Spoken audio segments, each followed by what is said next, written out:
Hey, welcome back. Uh, I the content of today's video just reminds me a little bit of a time when I was painting landscape with Gamble one summer, and Mr. R.H. Ives Gamble, my mentor, primary mentor, really, my grounding mentor, and I came into his place having been outside painting a gateway with some white birches in front of green trees. And his comment to me was, "Oh, you're painting a postcard, are you?" And of course, nothing more. Yeah, you learn not to ask him to explain. He would just tell you that he meant what he said. I'm Rick's question here is a pretty significant one. Um, and he puts it to me in both ways. He's a student, a multiple year student, and also a great lover of our form, and he's done it since he was a kid too. So he's someone who's in the studio, has been in the studio, I should say. And so this one's for you, Rick. This probably isn't the title you were expecting. But the one question, Rick says, that continues to haunt me, is difficult to surmount, is how does one stop painting things? So, Rick, we're going to look at some things, but it's all going to hang around one idea. And if you're thinking in terms of the visual world, the naive eye, the innocent eye, the impressionist mindset of Monet, immediately you're required to just stop seeing things as things. You start seeing something else. You start seeing color phenomena, value relationships, interplay on the page of those sorts of things. But so the quick answer, how do you stop painting things, is stop seeing things. So that's the entire looking thing. Look with a naive eye. Now I'm going to post up here just a bunch of words I've written down, and I'm going to talk about them as I go by. And then I'm going to look at some pictures with you and see if we can try to use our eyes. I'm going to make an attempt to pull up a picture and pause a little bit and let you all use your eyes the way I'm suggesting here. And then I'll come back in with what I see. And the only way I see what I'm seeing is by looking in the ways I'm talking about now. So one of the subjects headings I was going to use for tonight was listening with your eyes, or listening eyes.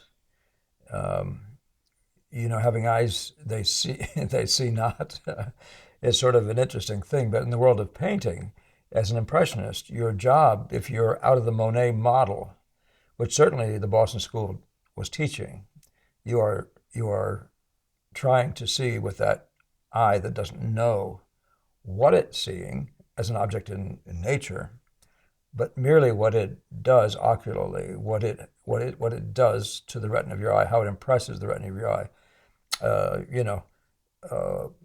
In hue, red, yellow, blue, and then the intensity or the value or whatever of that spot, right? And the idea of the spot's kind of a fascinating thing. But so I'm suggesting you need to, when my first idea was to use quiet eyes, and that came out of a Bagger Vance, that movie Bagger Vance, about the golfer, and Bagger Vance was telling the golfer he was working with that he needed to look at Bobby Jones's eyes. And there's Bobby Jones looking down the field, and what he says are with soft eyes. And now there's something about that, right? That's the eye that doesn't have a plan, that doesn't have an agenda. Quiet eyes, soft eyes, just looking. And as much as the impressionist has big, wide eyes, he doesn't have zooming. He doesn't have daggers for eyes. He isn't going reaching out there trying to touch everything. He isn't trying to use his brain and try to know everything. He's just simply looking with quiet eyes. Now, when he does it, he doesn't have any agenda. He just wants to just look. So that's the innocent of the crib, the baby in the crib. He's just this. He sees movement. He sees color. He sees, and that's the delight for him, as it were. And sometimes you can see that child giggling. And is that what he's giggling about? Because he's amused by the interplay of color, light, and all that sort of stuff. Of course, he's much more amused by you, I think, when he gets to a certain age. But but the word meditative eyes.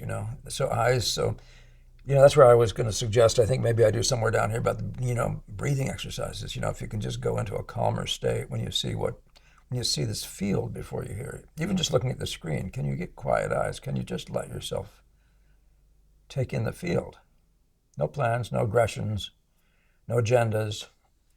Just noticing it casually. You see the second line there, just noticing it casually, just noticing it, just letting yourself see it. Just letting yourself pick it up. This is, again, naive, the innocent, unaware of what it is, unaware of it completely. You're not looking in. You're not zooming in. You're not looking for things. You're not trying to use your understanding. That's usually a fear-based thing, right?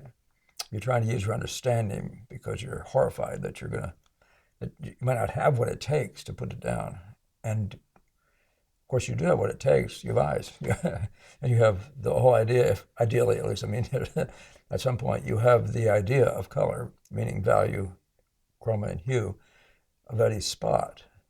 And what happens in relation to from one spot to the next and all that sort of thing. So we're seeing this stuff.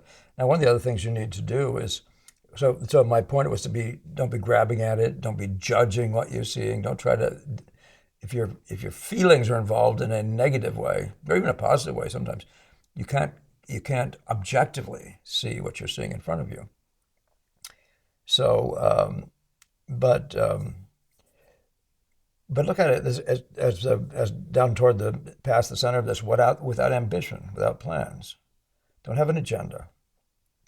And then there's the word wondering. So you see how much quieter you're going to get if you don't have an agenda. Just look, just let yourself see it. And don't struggle with how you're going to do something about it. Don't do that. Just relax, right? Your first job is to really see it.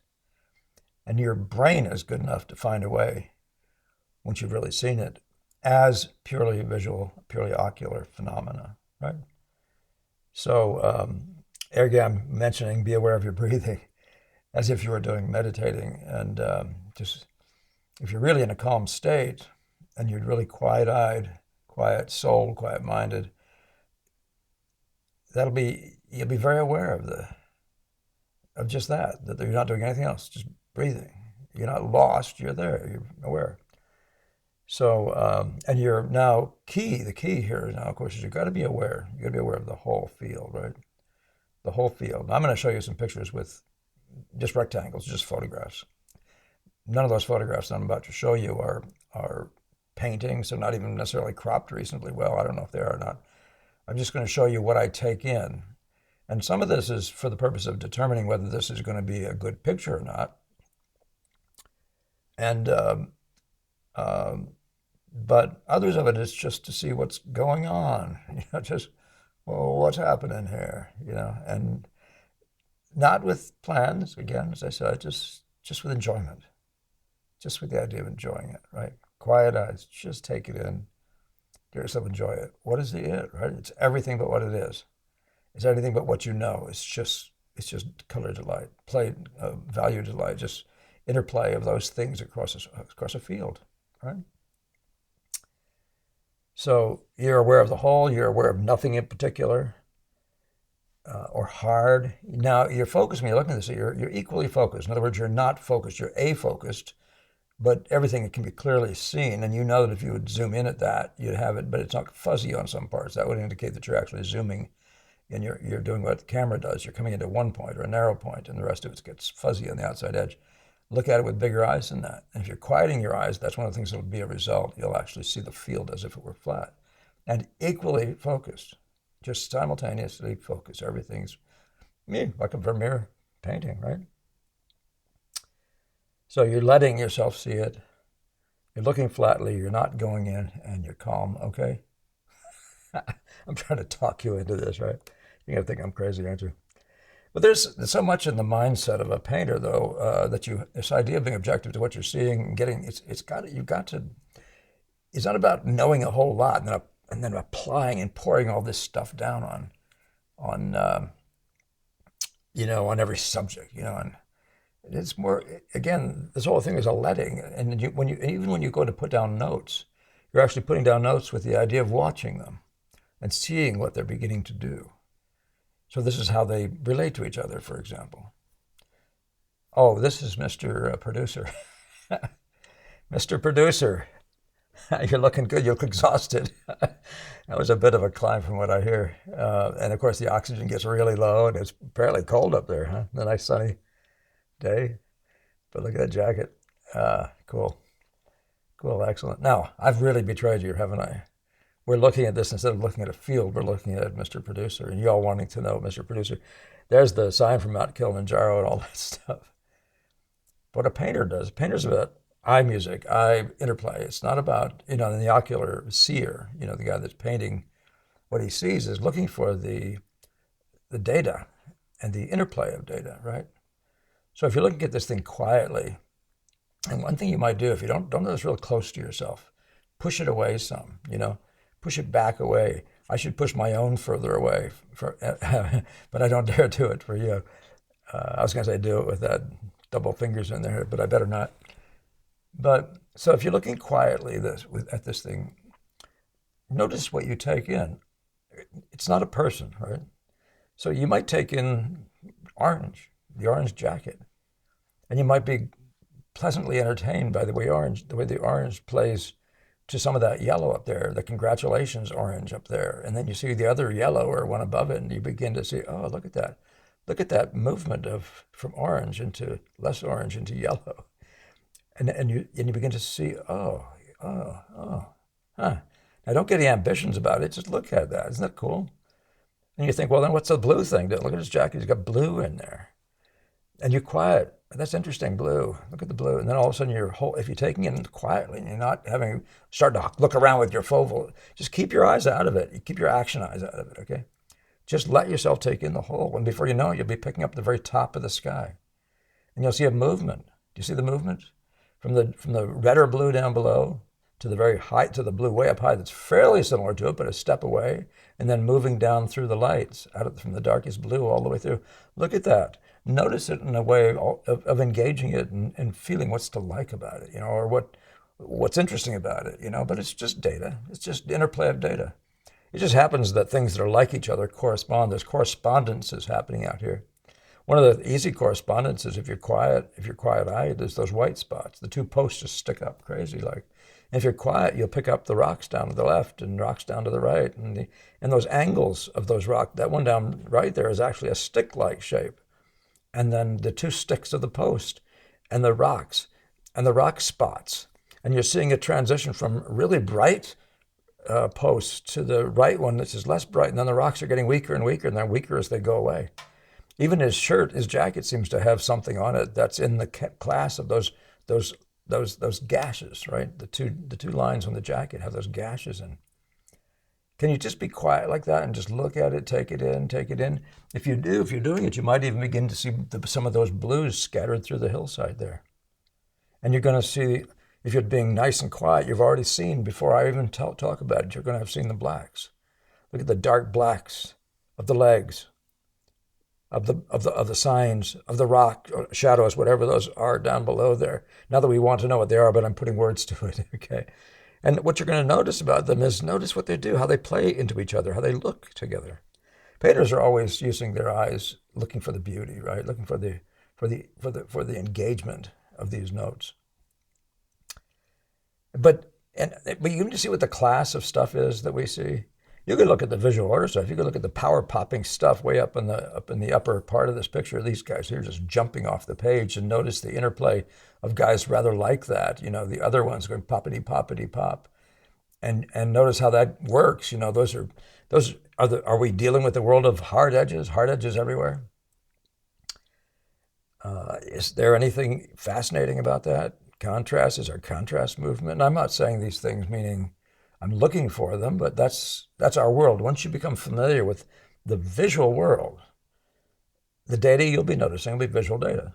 It'll be color-related data. It'll be effect-based data. It'll be things like edge. It'll be shape. Do you see shapes repeating?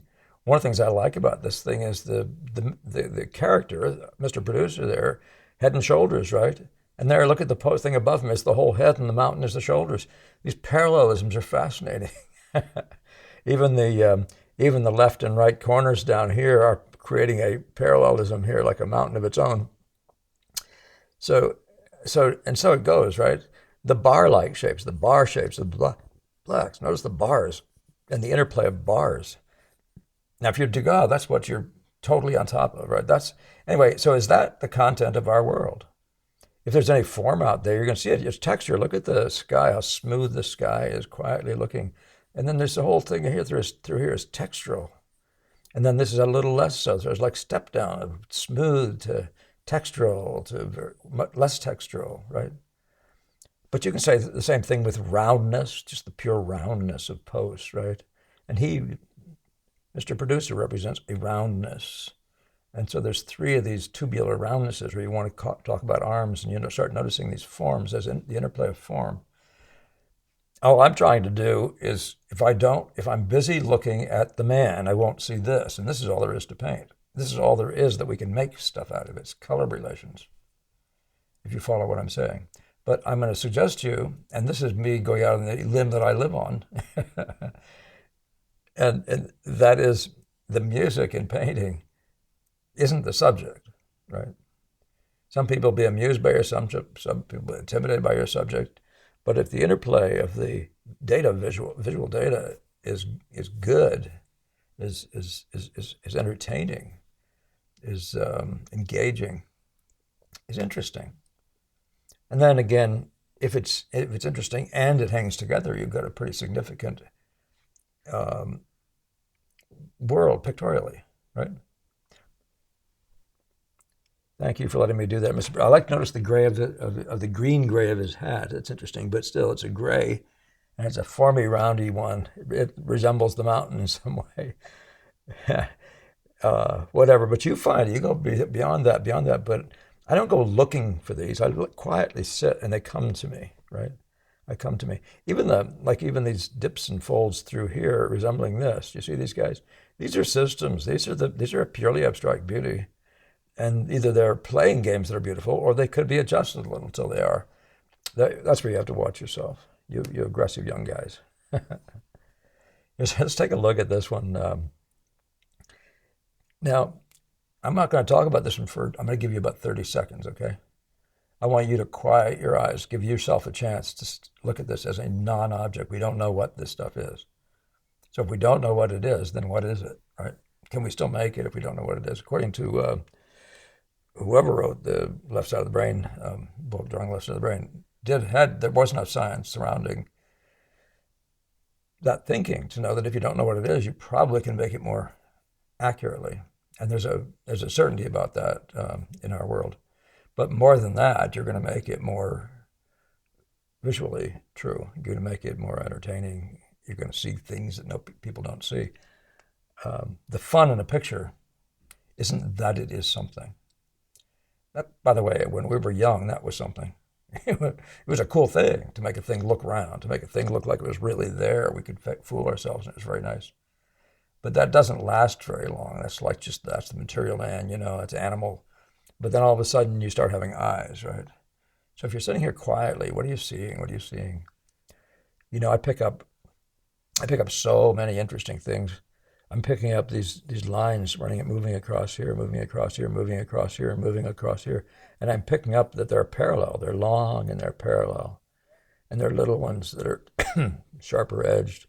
But there seems to be this continuum, just lots of horizontalness, and it's tilted diagonal going through this picture. I'm just picking that up. Just let yourself. Don't say, what is it? I can't paint waves. I don't know if they are waves. We don't know what anything is, right? Or you see white spots, right? You're just standing on your head, so to speak. Again, that's a way of taking yourself out of what it is. You'll start seeing white spots, right? And you'll see really articulate white spots and getting less so and less so and totally fuzzing out. Or you can see the set of these light spots here. Look at that. They make a set, make this sort of a V thing, and then these other ones do their V on this side with the soggy version of the V going this way. I'm not trying to tell you how to design. I'm just telling you, notice these things. Just look, look, look. Be still, be still. What else do you see? Well, you see a big fat dark sitting right in here, or two or three. You see scraggly darks over here, big fat one over here, stick darks going through here. Is that a system? Is that a set? What else do you see, right? You'll see all kinds of things. You see movements of color values. You see blue going from dark blue to light blue, going this way, traveling through. You'll see the entire thing over here, maybe even moving this way, moving this way. You with me on that? We'll be here all day if I do all these the same way. I'm going to give you the same amount of time on the next one. So before you start looking, don't look in. I'll try to figure out where it is, and you'll be beginning to have my eyes, right? So if you're purely a visual guy, this is the. Oops, I'm not going to tell you what it is. Maybe at the end. Okay, just look for it a little bit.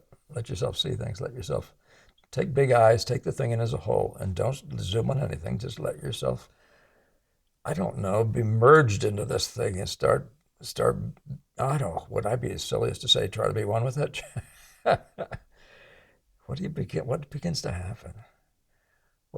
Where's the game? Where's the fun? Where's the purely visual? What's going on, man? What's going on? Yeah, what do you see? What do you see? There's lots to see here. Lots to see. You know, you take in the doorway and you get these squares over here. Never mind me calling them doorway. You get vertical lines over here, and you get lots of vertical lines. There's vertical lines running through this entire painting, picking up all the way through the field up in the upper half. Not so much in the lower half, right? So what does that mean? It's just interesting. It's just interesting. You see, well, when you're real quiet, you see blue. You see blue and blue and blue and blue, blue, blue, blue. Blues, variations on blue, a rich one here. A darker, almost as rich one here, and weaker and whatever, moving through, and then becoming gray. Look at that's a whole system of blues. That's what you see when your eyes aren't full of, what is this, what is this? And especially when you go to that early to say, what is this, what is this? You'll notice the center of interest is a sort of stack of things.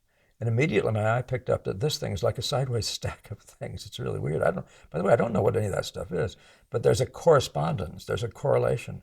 And in fact, the whites, the very dark thing here, this is a white, a midtone in a dark area, but it somehow comes across in so slightly similar way with this. And this area here, now what is that? Oh, that's the busy, and maybe you could say busy. That's a thought, right? Look at that, the interplay of the busies. Oh, look at that. That's just areas of greater detail, greater commotion. I hope, I hope this isn't just annoying, but the yellows play games. You see them. You see one, two. You see the power yellow right here. You see the extension of all these yellows playing their games. Or you see the big drama of the great dark going through here and spotting itself out in significant places and other places. Is that a grand abstraction there? It's kind of an amazing one, isn't it, when you see it? Right out of the picture up top. Sort of starting out down here, the darks, and plowing up and through here and powering up over through there. Look at that. That's fascinating. That's really fascinating. Are you with me? I'll keep moving. Let's go to the next one. I'm just being absolutely nothing, right? I'm telling you. Did I talk about objects? I mean, I'm talking about what you see. So I'm using names of objects. I'm going to let you look at this one for a few seconds. Quiet your eyes. Don't look in. The first thing you do as an impressionist is you pop your big eyes, take in the whole. You won't see the game. In the next video I do, I think it's next week's video, I'm going to be talking about Brackman. Somebody asked me to talk about Brackman and compare him to the Boston School, but I'm going to talk about Brackman and show him how different this way of thinking is from what Brackman was doing. Brackman's more like a Degas in the limited way.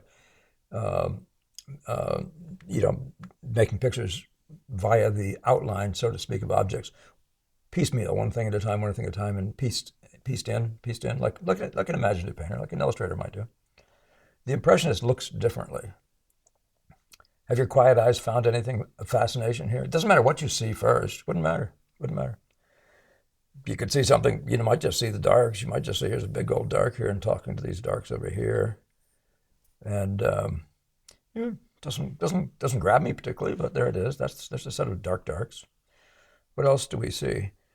Well, you see light effects. You see sort of funny power light right here, picking up here and here and here and here. Look at that, moving right through here. And of course, it picks up a bit over here too. Is there an entire system of these sort of power lights? Look at that, interesting. Fleck. These lights that are just isolated, flecky things here and spot. Isn't that a game? Isn't that a whole system unto itself? Isn't that amazing. Look at the great sweep. Look at this great dramatic sweep here. The other corresponds just like a step away from this one, but then it goes up big, long sweep, and then another sweep, and it breaks up more. And then you go to the top, and they're big chunks, but it's all sweeping in the same way. So there's this great unity of this power sweep going on there. Look at that. Wow. Even incorporating the horizon line. Isn't that interesting that this one has a tilt that way and this has a tilt that way? Start noticing the play of this thing. You begin to understand what we might mean by a main line in a picture. Remember, we're just eyeball guys the way I talk about design. We're not telling you the tree's over here and that's over there to tell a story. There is no story. That's not what we're doing. Somebody sent me online the Raphael drawing that they've just put together, the sort of the cartoon for the big philosophers painting. And I don't think there was a single conversation that had anything to do with the visual world or anything to do with painting. But I mean, it was all story. There were just mostly story stuff and the history of the artist and things like that. This you have to be able to be a master, to be a craftsman, a master craftsman. You have to grasp the entertainment, the eye entertainment, right? Okay, so let's talk about, look at these astonishing blues in through here. And notice, oh, look at these darker versions of blue out here. Are they playing together? And is there a third one? It's always a question, I guess. I put to myself, is there a third one? Is there a variation? Well, you could say this is the deadest one, and this one is less dead in a sort of a similar way. And you get up to here, and there's a lot more richness in these dark blues. And then this field of these blues here, which is woven in, starts richer here, gets way less rich here, and it barely can be recognized as a blue as you get down in through here at all. And then there's this very weak, greened out, sort of sickening version of it in through here. This is one of the ways, by the way, it's kind of easier to memorize things when you grasp them this way. Don't try to say what the shape of the cloud. Just notice the interplay of shapes. You'll notice this beautiful hook through here. Something about this is very impressive in this picture. And you'll notice it hooks. And then you see, oh, this one does too. Hooking. Or you could even talk about the underlying line here doing it, but this one's hooking. This one's doing it much less. And then this one, it's all broken up, and it really isn't doing it at all. That's the way to look at it. That's the way to think about it. I'm not telling you anything except notice the stuff visual and quiet your eyes. I haven't missed the yellows. No, I haven't missed them for a second. These golden, there's redder yellows here, getting into more golden yellows in there, and the interplay of them, and picking up here, and picking up and weakening as they go, but they're spotted all through the entire painting in some weaker version of this. That's the weaving of colors. Look at that. That's just data. That's just beautiful visual data. It's a feast for the eyes. I could skip this one, I suppose. The very boring ship picture. These are just things that I had online for some reason. I don't even know why. I didn't dig them up. I mean, they were in my files. But yeah, well, what do you got here? Just be quiet with your eyes. Just be quiet. Still your eyes. Let yourself see.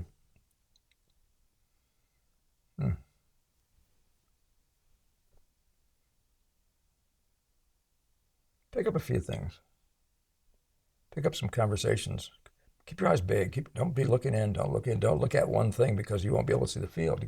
To see what I'm talking about, you got to see the field, right? The soft eyes. Once you've seen the beauty of the big relationships, you'll stop being a piecemeal object maker. It'll just happen. You'll start figuring out better practices. Okay. All right. So what do you see? Well, the first thing you see in this thing is a spot right here, right? I would call it the lights. It's sort of a darkish picture. It's a mid-tone, light, and dark. Three-part picture. I noticed that. Look at that. Huh. And the lights here, the spots of light, spot. And then way over here, there's something that suggests a spot. And then there's another system of them sort of down here that are considerably weaker, but they suggest a second set of spots. Yeah, these are arcing. I don't know. The rest of them are doing anything like that. Maybe a slight bend in them here, but I don't know what that is. The overall tilt of this whole thing, all the water going this way, sort of going this way and getting more so this way. But or you could observe the texture. This is very textured. This is smooth, smooth, smooth. And somewhere in the middle, you have the midtone and the lights intermixing, midtone lights is intermixing. Look at that. And down here you have the midtones and darks intermixing to create that texture. I don't know, what else do you see? In the sense of the world of red, yellow, and blue, you're dealing with this. Is this the combination of yellow and red? It's sort of, if you're making a picture, you'd be thinking that's useful because that gets you, if it's a single one, it tells you where the center is. It's also busier in certain kinds of ways than the rest of it. It's also vertical, where virtually everything else out here is rolling this way. What is this? Oh, look at this, how it plays to this thing here. Just look at that. Isn't that cool? Isn't that wonderful? Wow. Wow.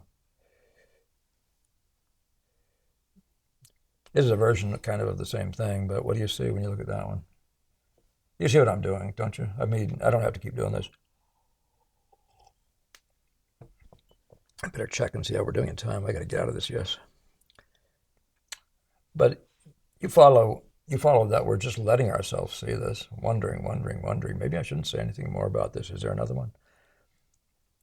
Another one of the boat ones. What are we going to talk about? If we look at this one, what are we going to talk about? What are you going to see? Quiet your eyes, quiet your eyes. What do you see? I see more than anything else maybe is these big sweeping diagonals here. Big sweeping diagonals. Look at that, sort of the base and the V that this is making up. Isn't that interesting? Can that happen repeatedly? And is that a thing if it does?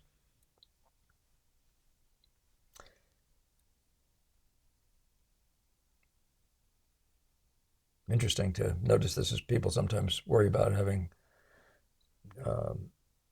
having two bright colors, but just a few colors in the middle. Notice the distribution. What is that over there on the right? That's an orange. So there's variations through here, but it seems to be a setup of virtually all the colors in the rainbow, just sitting right there in the middle of nowhere, just pleasantly spotted around in there. This is a twosome. Look at that. Huh. Is there more to that? Is it going to be this into this and this into this? Is there more to it? That's a thing, right? That's the thing. You see how we're thinking? That's the play of visual stuff. That's the interplay of visual stuff. You can talk about the great masses of these things. Look at this. Look at the sizes of these things. Look at the interplay. Quiet your eyes. Look at that. Taking it all together. This should stir you. There's poetry here. This is the sound of the music of the eyes. If you can follow me. By the way, this is just me talking, right? You can tell me I'm crazy. You can walk away. Look at this wonderful fluff. This is just, a ride. We're taking a ride through here, just whatever that is, these sort of animalistic grays, floating around through the picture. And by the way, your job is, if you see things that are rather like in systems and stuff like that, would be your job. Just let them play. Just watch them in bigger ways. Just back up, take in the whole. Watch them play. Right? Yeah. Form is a thing, right? You see this swooping? Look at this. The water is cupping in big cupping. Well, look at the sails, cupping. That's a conversation. That's a pictorial conversation, like notes in, like music. There's a corollary here. There's a point counterpoint. How else do you want to say that? I don't have the words in music, but as form goes, once you see a scoop like this, you expect to be into Scoop City. Those are the concavities. These present more as convexities, don't they? These cross here. Even this guy presents as a convexity, right? This big blob here, a sort of our full rounding thing. But it's like all these convexities sweeping up and sweeping up and sweeping, and this like the inside of a flower bulging up in the middle. And that's not exactly the way if you're thinking that way, you'll see the same conversation in Degas. That's exactly, there's a kind of a poetry to this stuff, and it begins to pictorialize itself in something. Petals of flowers, a beautiful one. This is I consider funny, and I don't want to do anything except my brother was asking me. He's a locksmith, and he was asking me to help him create some publicity stuff for his new business, and so we were looking at locks. This is some kind of a safe, but you don't want to know that. Just look at it quietly. Just let your eyes be quiet and start looking at it. Stop knowing what it is, right? Stop knowing what it is. Let's see if we can find any music. Let's see if we can find find out what it's made out of, what it's doing, right? It's always that same thing. It's what it's made out of. What are the values? Oh, dark, light. It's got no color, right? So it's got very, very light. It's very darks. Middle tones at several levels, right? This is Degas. Sargent. There's 3 to 5 major values. Yeah, it is that. You can notice that. Just notice that, right? Notice the way this dark midtone here, just sort of trucking through here, picking up, getting weaker, you might say, as it goes this way. Look at the fascinating abstraction it makes. And notice, by the way, the diagonals. Let's just look at those guys. Look at them talk. Oh my golly, look at that. And even the bent diagonals, even the wobbly diagonals. Don't look at them all. They're all going in a game, right? They're all going like this. Even the cast shadow here, strongly suggesting a blob that way. The darkened part is doing that. All incorporating in this crazy tilt, right? When you're looking at stuff like this, it's going to be up to you to sort out whether it makes a good composition or not, whether it's in equilibrium or what, if anything, matters. I notice there are areas where you have more, shall we say, contrast, right? And you have areas where the contrast is considerably weaker, like up here, or in these dark areas, there's very weak contrast. So there's a whole range of contrast, right? You have the darkest dark here, and you wonder if there's other darks. You see dark here, you start seeing dark games. What are the dark games, right? And how do they play together? Look at that. Oh my, yeah. So if you're with me now, by the way, here, texture. Look at that, smooth, and a middle-ish texture, a near texture here. And then we get to very smooth and other very smooth passages. And then this weakest of all textures, right? This has got this feeling of being very smooth, nothing in it. And so it goes, right?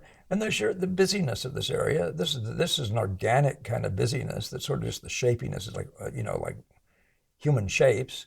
Some of the straight line systems are their own systems. Notice how the human shape abstraction here. Notice how it sits in this rectangle here. It just plays and plays. This is, you mustn't be thinking about these when you decide to compose a picture. You just look with your eyes, look with your viewfinder, take in the whole. But trying to understand what it is pictorially is what I'm trying to get you to do. I haven't even talked about curves, have I? Look at this big, by the way, that's an irregular shape. These are straight lines, big sweeping curves, right? Look at that big, beautiful, clean curve there. And there's a totally irregular, wobbly curve, and you can make out another curve in here. What the heck is that? You see what I mean? But it's sets within sets within sets. It's that sort of thing. Yeah, this thing here clearly is talking to this thing here. It's an extreme version of it, and it's getting more so, right? Zing, zing, zing, or zing, zing. You can see them picking up as they wobble out here, moving out. It's a riot of those types, right? Take on this line here. I'm just talking, I'm just being silly. However, their size relationships, how big is this big bright light? How big is that light right there to this light, to this light? What, do you see those games? If there's beauty in those things, and you're just drawing handles, and if you're just drawing textures, the texture of a box, if you're just drawing a box, you're going to miss that. And the beauty resides in the interplay of those elements, right? Just as surely as it does in the movement of notes in a phrase of music, or a line, whatever the word is for that. So I don't know if I have to say more. I would just do the same thing. This is another piece of my studio from a different point of view. But what you're seeing here, look calmly, don't have any plans, any ideas. Just notice things, watch, just watch. You're going to see all kinds of conversations going on in there. You'll see parts singing to other parts, playing off of other parts. Variations in yellows, variations in green, variations in values, big value games, little value games, big movements from one to the other. if you blur your eyes when you're looking at this thing, you'll see the biggest of the movements. You'll see, like, for example, these lights here popping into this big light up here, like they're growing up into this big light. If you don't have your eyes blurred, you'll think this whole thing's a big light, but it's not. Blur your eyes. So this poppity ride of the lights up into here, and maybe weakening flecks pick up all around here. That's a thing. Shape's a thing. Diamond shapes, that's a thing. Or shapes that remind you of diamonds, like the point of a diamond here. And even the stuff exiting the picture, right? Even this piece here. These all are talking diamonds. Here's a piece of board standing, making a diamond. A version of a diamond, isn't it? Right? All over the place. All over the place, right? Yeah. So if you see transitions like from this gold here to getting darker and darker and darker, if you blur your eyes while you're aware of that, you might be aware of it happening in other places. Are there games like that being played in other places? So, dance of the blues. Look at the ride through the middle of the picture of these blues. So you didn't know you were a blue. One of the blues. That's a blue system right through there. Yeah, and it picks up a little bit. There's bluiness in other places, picking up weak versions of it. There's a red, blue. By the way, we didn't talk about that. When you're in a family of values, there's the red, yellow, blue of that value family. It's a reasonable thing to think about, isn't it? To wonder about. Just let yourself meditate. Let yourself see craziness, right? I love these read lost things happening. You got the same. That's a version of this, isn't it? Reading edge lostness is down there. If you can take both of those in at once, you begin to be in this game of letting your eye see three. If you can see two, you may be able to pick up a third one. Maybe the third one is this one up here, turning off and going off and wandering off into that dark there. And so it goes, right? That's simply a visual movement, a visual unit that does a particular thing, and then it can happen again in multiple places. The stripes thing, there's stripes here. Look at, they go horizontal here, and they're going more downward here. Does that keep happening? Does it happen in other places? Or are these in any way connected to this one? Are these big diagonals here getting into this game with that in any way? And that's what you're wondering. It's what you're thinking. That's what you're watching. Is this play? Where's the play? What are they doing? But not with your eyes zooming in, with your eyes big. Stay out here. Stay way, way, way back here. And behind, way in front of you. And by the way, in front of your ears, but in your eyes, but not zooming. Okay. So think picture plane, right? Think flat. What else? We could talk about all kinds of stuff. You see it happening. Maybe all this busy, liney stuff. You can see pieces corresponding types of things up in here and here and here. You've got to understand the interplay of type, of visual types. You will notice them, and they'll start being entertaining to you. You start realizing it. That is where we're getting our entertainment from. There's the interplay of likes and variations within, right? I'm again going to recommend you just keep looking at Degas. I'll leave you with this final one. I want to commend my sitter's husband for doing this shot. It's a beautiful composition. You getting entertainment out of that? I probably shouldn't even say a word. This is just very enjoyable. I think you do watch my videos, don't you, Mark? So here I am painting. This is a under life-size picture. It's a portrait at 18 by 24. I'm getting the figure in from here to there, right? 24 inches. A person is much more than 24 inches. So in any case, but what do you see? What's the interplay? What's the stuff of this picture? Just get your eyes really quiet and let yourself enjoy. I'm afraid I don't want to say anything. Maybe I'll just be quiet here for a little longer. I haven't started being quiet yet. I'll be quiet now for a bit.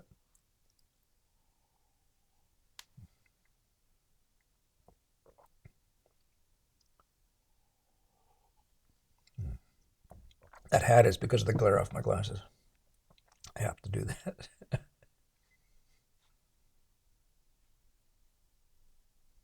By the way, Mark does pick up on what I'm doing and getting a lot of enjoyment as he watches the picture progress and watches the evolution of a composition in the way that Benson talks about a composition evolving. What do you see?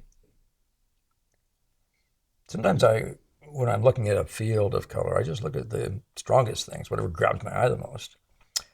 And I just wonder about that. Just don't be looking into it, right? But just notice that area. Before you know it, so that's this area here, right? And before you know it, oh, that's bang, bang, bang, bang, bang. Look at the lights. Look at this interplay. Bang, bang, bang, bang, bang. And Mark, you've done such a great job composing this. Look at those spots. That's excellent composition.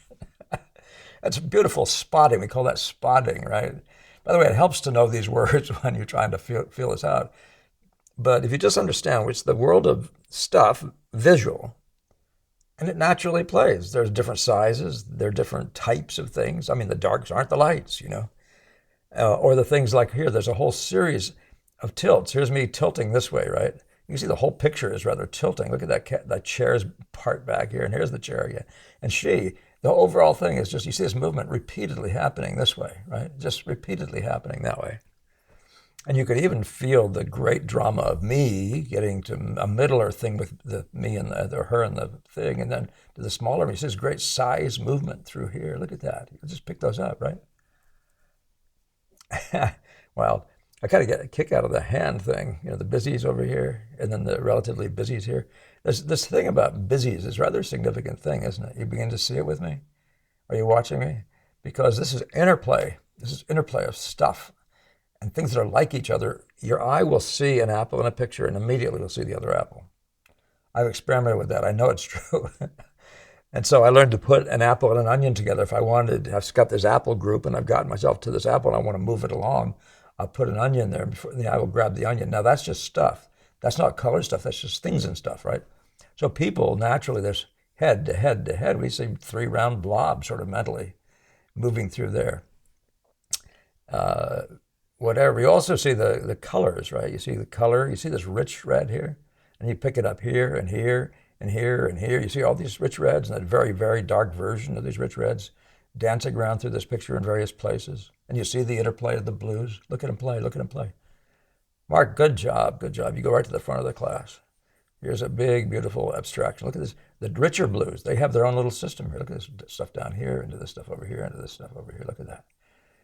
And it does seem to be moving almost, I'm not going to tell you, it's moving toward purpley from something more greeny over here. Oh my golly, look at the grays, talkity-talk. Look at them talk to each other. And what about the straight things? Do the straight things talk? Once you have straight things, there's a thing that's straight things, right? So straight things, straight things, straight things, tending to straight things. Is that a system? Is that a thing? Well, of course it is.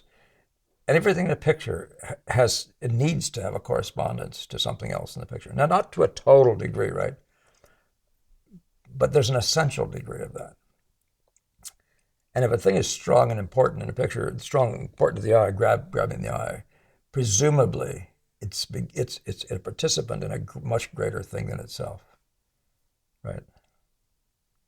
And that's where you have to keep quieting your eyes and just watching the whole. Notice how these 2 posts here, these players that are just purely mechanical wood things, they're sitting at, shall we say, a good angle in terms of this interplay here, which you could, by the way, say goes this way, and then back this way again, and back up here. There's a thing.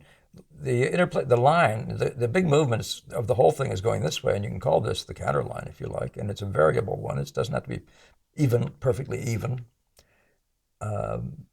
But there's got to be enough correspondence.